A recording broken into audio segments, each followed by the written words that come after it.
So today we have this iPhone 13 mini, which originally had a broken front screen, broken back glass, and a broken camera.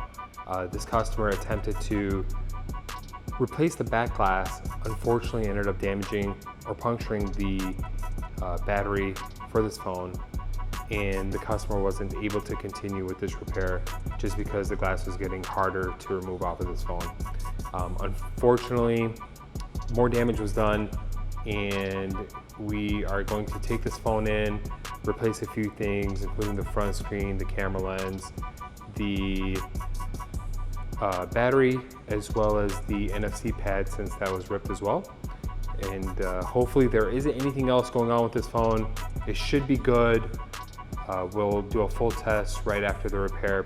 So we'll see you shortly.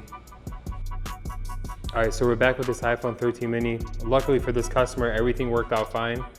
We did have a few issues with the wireless charging that had to be resoldered, where it was clipped off while the back glass was being removed. Screen was replaced, phone turns on, it's not overheating. Everything looks good. Back glass looks good.